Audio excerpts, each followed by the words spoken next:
নমস্কার, নিউজ 18 বাংলার ডিজিটালে আপনাদের স্বাগত। ওয়েদার আপডেট নিয়ে রয়েছি আমি অনিন্দিতা। দেখেছি আমরা গতকাল পশ্চিমবঙ্গের প্রায় সব জায়গাতেই বজ্র বিদ্যুৎ সহ ঝড় বৃষ্টি হয়েছে। তো আজ সারাদিন কেমন থাকবে আবহাওয়া, আজকে বৃষ্টি হবে কিনা, কালবৈশাখী হবে কিনা, আপনাদের সেই সমস্ত আপডেট জানিয়ে দিচ্ছি। আলিপুর আবহাওয়া দফতরের তরফ থেকে বলা হচ্ছে যে আজ সারাদিন দক্ষিণবঙ্গের প্রায় সব জেলাতেই বজ্র বিদ্যুৎ সহ ঝড় বৃষ্টি হতে পারে।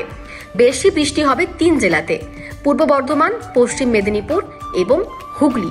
এই 3 জেলায় বৃষ্টি বেশি হতে পারে, অর্থাৎ বৃষ্টির সতর্কতা রয়েছে। অপরদিকে কালবৈশাখী হতে পারে 7 জেলায়, পূর্ব ও পশ্চিম মেদিনীপুর, দক্ষিণ 24 পরগনা, পূর্ব বর্ধমান, হাওড়া, হুগলি। এখানে কালবৈশাখীর পরিমাণটা বেশি হতে পারে। এবং যেমনটা বলা হচ্ছে যে উত্তরবঙ্গে আজ থেকে বৃষ্টির পরিমাণ খানিকটা কমবে, আর সোমবার পর্যন্ত দক্ষিণবঙ্গে বৃষ্টির পরিমাণটা বাড়বে এবং বৃষ্টি হবে, অর্থাৎ এই উইকেন্ডে বৃষ্টি হবে। আপাতত এমনটাই বলছে আলিপুর আবহাওয়া দফতর। কলকাতার ক্ষেত্রে আজ সকাল থেকে পরিষ্কার আকাশ, কিন্তু বেলা বাড়লে মেঘ জমবে এবং তারপর বৃষ্টি হতে পারে। তারই পাশাপাশি বইতে পারে দমকা ঝোড়ো হাওয়া, অর্থাৎ কালবৈশাখীর মতো পরিস্থিতি হতে পারে আজ শহর কলকাতাতে।